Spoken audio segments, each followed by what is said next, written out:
Hi friends, எல்லாரும் எப்படி இருக்கீங்க? ஸோ இன்னைக்கு நம்முடைய சேனல் எதை பற்றி பேச போகிறோம் கேட்டிங்கன்னா, நேற்று ஒரு டிபேட் வீடியோ ஒன்று பார்த்தேங்க.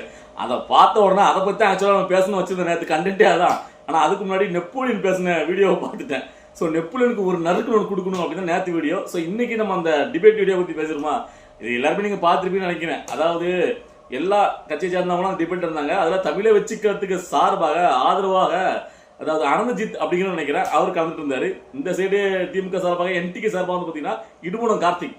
நீங்க பொதுவாக இப்போ இடுமோனம் கார்த்திகோட ஸ்பீச் நீங்க கேட்டா தெரியும். அதாவது இதுக்கு முன்னாடி நாம் தமிழ் கட்சியில சீமானுக்கு அடுத்தபடி அவருடைய சாட்டை தான் ஓவரா பேசுவான். அதாவது பார்த்தீங்கன்னா யாரையுமே மட்டும் மரியாதை இல்லாம அவனுடைய ரேஞ்சா தான், அதாவது சிவாஜி கிருஷ்ணன் தம்பியுமே பேசுவான். இந்த கார்த்திக் கொஞ்சம் ஒரு நார்மலா பேசிட்டு இருப்பான், கொஞ்சம் யாரையும் அவ்வளோ அவதூறா பேசினா பார்க்கல. ஆனா இப்ப ரீசெண்டா நீங்க நல்லா பாருங்க, அவனுடைய வாயில வந்து வர்றது எல்லாமே ரொம்ப அவதூறான, ரொம்ப எகத்தான, ஓவரா என்னடா அப்படி நீங்க சாதிச்சு கிழிச்சிங்கன்னு தெரியல. இவன் பேசுற பேச்சுல அந்த கார்த்திபைய, அதாவது விஜயபுரில ரொம்ப தரம் தாழ்ந்த அவன் இவன் என்ன பிடிக்கணும் அப்படி இப்படின்னு ஏக வசந்தத்துல பேசுறான். அப்படி என்னடா அவங்க கொடி கட்டி பறக்க விட்டுருக்கான்னு தெரியல. பின்னாடி திமுக அவங்க சப்போர்ட்டா வந்துட்டான் அவங்க. அதனால இவங்க வந்து பாத்தீங்கன்னா பயங்கரமா வச்சு செய்யறாரு விஜயபுரில அப்படி நினைச்சுக்கிறானுங்க இவங்க. ஸோ அதுல பாத்தீங்கன்னா ஓவர் ஆட்டம் கொடுத்துடுறாங்க. ஸோ எனக்கே பார்க்கும்போது இவன் என்ன இவ்வளோக்குள்ள ஆடுறான் அப்படி என்னத்தை சரி ஓகே நம்ம நினச்சிட்டு இருக்கோம். ஸோ அந்த டைம்ல இந்த டிபேட்ல கலந்துட்டு இருக்கும்போது இதே கரு சமூகத்தை பேசும்போது சொல்றான், அதாவது விஜயவர் தான் முழு பொறுப்பு, அதாவது அவர் லேட்டா வந்ததுதான் இதுக்கு முழுக்க காரணமே. அவரு சினிமா படத்துல அடிக்கும் போது மட்டும் ஷூட்டிங்க்கு வந்து 6 மணினா 5:45 போய் உட்காந்து வரல, இங்க மட்டும் மக்கள் காத்திருக்கணுமா, அவர் தாங்க லேட்டா வந்ததான் முழுக்க முழுக்க காரணம், முழு பொறுப்பே அவர் தான் அப்படின்னு சொல்லி ரொம்ப அடிச்சு பயங்கரமா எல்லாத்துக்குமே அது காரணம் அப்படி சொல்லி ரொம்ப பயங்கரமா பேசிட்டு இருந்தானா. சோ அப்பா இவருக்கு அடுத்தாப்புல வந்து தமிழை வச்சுக்கிறதுக்கு ஆதரவா இருக்கக்கூடிய அந்த அனந்தஜித்துக்கு வந்து கொஞ்சம் வாய்ப்பு வருது. அவர் எடுத்த உடனே இதுக்கு பதிலா என்ன சொல்றாங்க கேட்டீங்கன்னா, நறுக்குன்னு நீங்க அதான் கவனிக்கணும். அதாவது டீயோட கப்பு சூடா இருக்கு அப்படின்னு சரியான ஒரு செருப்படி கொடுத்த மாதிரி எனக்கு என்னடா நானே எதிர்பார்க்கல. அட்டைக்கு வேற லெவலில் கொடுத்தாருங்க. அதாவது டீசெண்டா எதிரணியில் உள்ளவனுக்கு அப்படி நிலவிலை பண்றதுக்குல அவன் ஒன்னும் எதிர்பார்க்கல. ஸ்டன் ஆயிட்டு என்ன இப்படி தரம் தரம் என்னடா அப்படின்னு அவன் அப்படியே கோவப்படுறான்.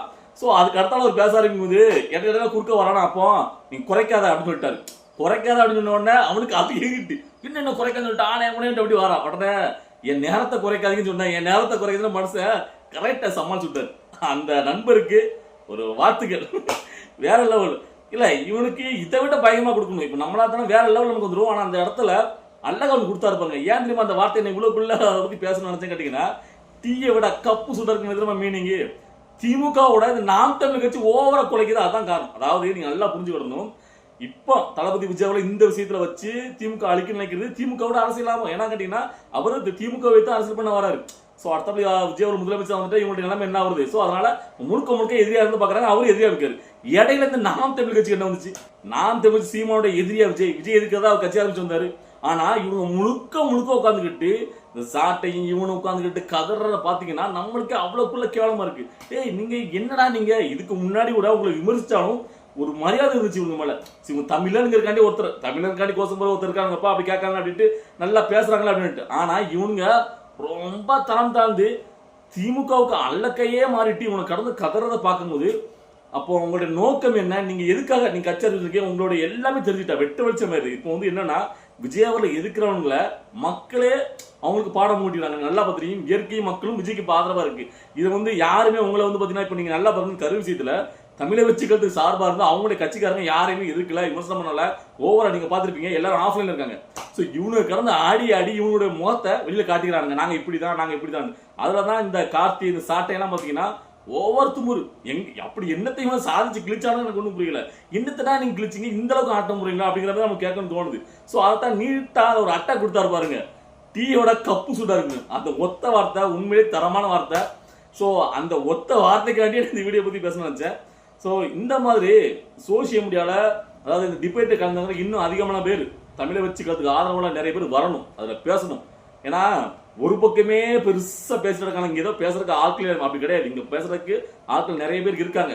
அதை தமிழை வச்சுக்கிறது சைட்ல இருந்து பாத்தீங்கன்னா இன்னும் ஆட்களை உள்ள விடணும். ஸோ அப்பதான் நல்லா இருக்கும். இந்த மாதிரி டிபேட் நடக்கும்போது நம்மளுக்கு பார்த்த உடனே அதுல அந்த அனந்தஜித் அவர் பேசுறது அந்த டீசெண்டானா ஐநா அவர் டீசெண்டா தானே பேசுறாரு, இவன் போய் திறந்தாலும் பேசலையே, அதெல்லாம் நீங்க பாக்கணும். நீங்க எத்தனை வருஷம் முன்னாடி கட்சி ஆரம்பிச்சுட்டு போ, நீ என்ன வேணா இரு, உன்னுடைய பேச்சு எப்படி இருக்கு, ஒரு தரத்துல ஒரு எல்லாரும் முன்னாடி பேசுற உன்னுடைய பேச்சு இருக்கு, அதான் பார்க்கணும். இவங்க சும்மா மயக்க பிடிச்சு நாங்களும் கத்துவாங்க தவிர ஒரு அமைதியா என்ன அதை விவரிக்கிறதுக்கு அவனுக்கு முடியாது. அவனை கத்தி கத்தி பேசுறது மட்டும் தான் தெரியுது, வேற என்ன டீசென்டான பேச்சே கிடையாது. ஸோ இவங்க அப்ப என்ன தெரியுது, திமுகவும் இவங்களும் ஒரே மாதிரி தான். திமுக 75 பாரம்பரிய கட்சிமாங்க.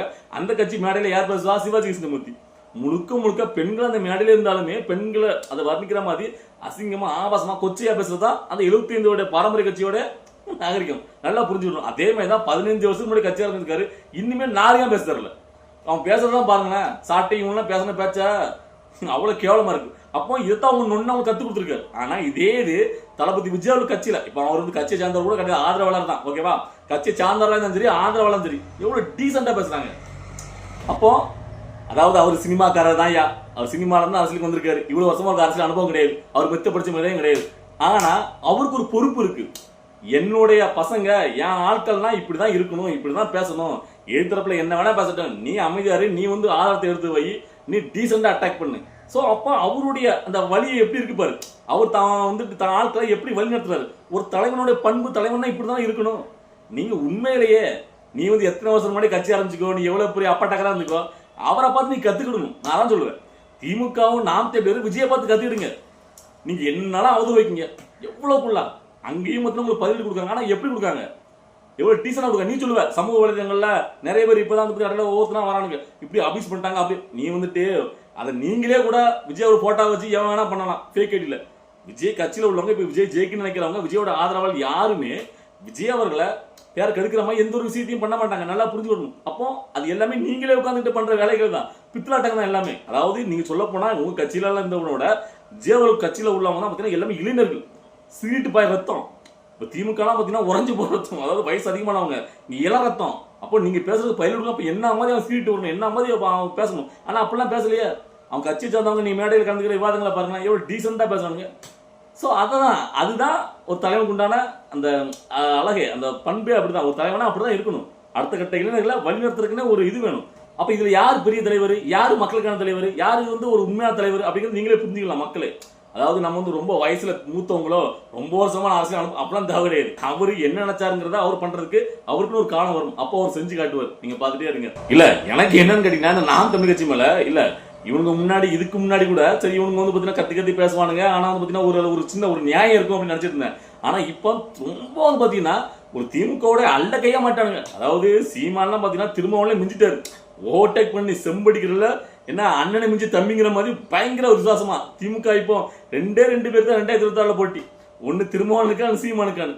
ரெண்டுல யாரு திமுக முரட்டு விசுவாசம் காட்டுறதுக்காண்டி பயங்கர போயிட்டு நடந்துட்டு நினைக்கிறேன். அதுலதான் இப்ப நாம் தமிழ் வச்சு எல்லாரும் அதாவது விசிக்கவே ஓவர் அட்டாக் பண்ணி போயிட்டு இருக்கு.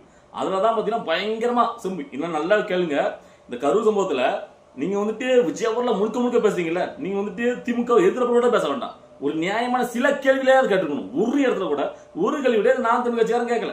நீங்க நல்லா பாருங்க, அந்த கூட்டத்துக்கு வந்து செருப்பறி தான்.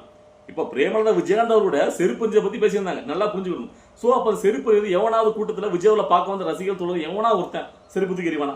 அப்ப இந்த நாம் தமிழ் கட்சியில இருக்கு ஏன்னா சாட்டையோ இனிமோ கத்திக்கோ இல்ல சீமனோ இதை பத்தி ஒரு வார்த்தை எப்படி அதை பத்தி லைட் ஒரு விமர்சனம் கூட பண்ணல. அப்புறம் என்ன இல்ல நான் புரியல.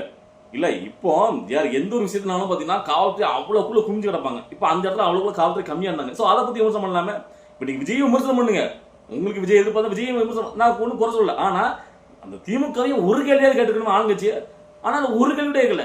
இதுல நீங்க நல்ல ஒரு விஷயத்த இன்னைக்கு நான் அன்னைக்கே வீடியோ சொல்ல நினைச்சேன், இன்னைக்கு நான் தெளிவா சொல்றேன், எல்லாரும் கவனிச்சுடுங்க. அதாவது இப்போ வந்து விடுதலை கழக திருமாவளவன் அவர்கள் வந்து பாத்தீங்கன்னா முறைச்சனால அந்த அடின்னு சொல்லியிருந்தாரு, நாம கூட அதை பத்தி பேசியிருந்தோம். சோ அதுக்கு சீமான் வந்து பாத்தீங்கன்னா எங்க அண்ணனை முறைச்சா நானே அடிப்பேன்னாரு. நல்லா புரிஞ்சுக்கணும், எங்க அண்ணனை முறைச்சா நானே அடிப்பேன். யார? திருமாவளவனுக்கு ஆதரவாக. அந்த திருமாவளவன் முழுக்க சீமான விமர்சிக்காரு, எதுக்குறாரு நல்லா பாஞ்சுக்கணும். அந்த திருமாவளவன் முழுக்க திராவிடத்தை தூக்கி பிடிக்காரு. அது மட்டும் இல்ல, ஈழத்துல தமிழர் கொள்றது காரணமா இருந்த ராஜபக்ச கைது கொண்டவர் அவர் தான். ஆனா அவர் அண்ணன் நல்லா புரிஞ்சுக்கணும். ஆனா அதுல ஏர்போர்ட் முஸ்லிம் ஒருத்தர் இப்ப வந்து கைதை சிறையில் இருக்காருல்ல, அவர் வந்து பாத்தீங்கன்னா திருமாவளவனுடைய அதே சமூகத்தை சேர்ந்தவர் தான். சோ அப்படிங்கும் போது அந்த ஏர்போர்ட் மூர்த்தி இந்த சீமானுக்கு ஆதரவாக பயங்கரமா இவரு கூட நின்று எல்லாரும் எதிர்த்து இருந்தார். நீங்க நல்லா பாத்தீங்க, நிறைய மேடைகள்ல ரீசெண்டா சீமான் கூடயே குரல் கொடுத்துட்டு இருந்தார் சீமானுக்கு ஆதரவாக. ஆனா அவரு தான் பாத்தீங்கன்னா இந்த விடுதலை சிறுத்தை கட்சியை சார்ந்தவங்க அவர் அந்த ரோட்ல வந்து தாக்கும் போது அவர் பதிவு தாக்குதல் பண்ணதுக்கு அந்த தாக்குதல் கைது பண்ணாம இவரோ குற்றச்சாட்டு உள்ள போட்டாங்க. சரி, அது என்ன காரணம் இருக்கு அதை விட்டுருங்க. ஆனா இப்படிப்பட்டவரு அந்த ஏர்போர்ட் மூர்த்திக்கு ஆதரவாக ஏதாவது பண்ணிருக்காருன்னு கேட்டீங்கன்னா ஒண்ணுமே கிடையாது. அப்ப எனக்கு தோணுச்சு, அந்த ஏர்போர்ட் மூர்த்தியும் இவரும் ஒரே சமூகம். அந்த ஏர்போர்ட் மூர்த்தியே வந்து பாத்தீங்கன்னா உங்களுக்கு ஆதரவா, உங்க கட்சிக்கு ஆதரவா மேடைகள்ல பயங்கரமா சீமானுக்கு ஆதரவா தூக்கி பிடிச்சிட்டு பேசினாரு. ஆனா அப்படிப்பட்ட உள்ளத்துக்கு வச்சிட்டாங்க. அதை கண்டு பெருசா இவர் எதுவுமே பண்ணல. ஆனா இன்னைக்கு திருமாவளவருக்கு தான் இவ்வளவுக்குள்ள முட்டு கொடுக்காரு, ஆதரவு கொடுக்காரு எங்க அண்ணன். அப்ப அந்த ஏர்போர்ட் மூர்த்தி யாரியா உங்களை நம்பி உனக்காக சப்போர்ட் கொடுத்து குரல் கொடுத்தாரு, அப்ப நடுத்தல விட்டு போயிட்டீங்களே ஏந்தால? அப்படிதான் கேட்கணும்னு தோணுச்சு. நீங்க நல்லா பாருங்க, 2 பேரும் ஒரே சமூகத்தில் உள்ளாங்க. அப்ப திருமாவளவன் முட்டு கொடுத்து கொடுக்காரு, எங்க அண்ணங்காரு, எங்க அண்ணன் முறைச்சாலே நான் அடிப்பேங்காரு. அப்போ ஏர்போர்ட் மூர்த்தியை நடுத்தல அடிச்சாங்களா? அப்ப நீங்க என்ன பண்ணீங்க? அப்ப சொல்லிருக்கணும்ல. என்ன பொழப்பு இதெல்லாம்? இதை பார்த்துட்டு இருக்க நாம் தமிழக தம்பிகள் இதுக்கு ஒரு பரிசு சொல்லுங்க. இப்படி ஒரு அரசியலை பண்ணிக்கிட்டு, வெக்கங்கட்ட அரசியலை பண்ணிட்டு, இவங்க பார்த்தீங்கன்னா பெருசா வீராதி வீராங்கனக்கா எனக்கு என்ன சொல்ல தெரியல. ஸோ இதெல்லாம் பார்த்துட்டு இருக்க மக்கள் நீங்களே புரிஞ்சுக்கிடுங்க. இந்த நாம் தமிழர் கட்சி இப்போ என்ன ஒரு லெவலில் இருக்குங்கிறத, உங்களுடைய தரம் இப்போ எப்படி போயிட்டு இருக்குங்கிறத நாம சொல்ல வேண்டியதுலாம் மற்றவங்க மக்கள் நேரடியாக பார்த்துட்டு இருக்காங்க. இந்த விஜயவர்களுக்கு மேலே இவங்க இவ்வளோக்குள்ள வன்மத்தை கொட்டதுக்கு என்ன காரணங்கிறத மக்களை புரிஞ்சுக்கிட்டாங்க. அதனுடைய வெளிப்பாடு 2026 தெரியும். 8% ஓட்டா, 36 லட்சம் ஓட்டா பார்த்துடலாம் 2026 என்ன நிலைமைங்கிறத. சரி, இந்த வீடியோ பார்க்கும்போது உங்களுக்கு என்ன தோணுதுங்கிறத உங்களுடைய கருத்துக்களை கமெண்ட்ல பதிவு பண்ணுங்க. நம்ம அடுத்த வீடியோ பார்க்கலாம். பாய்.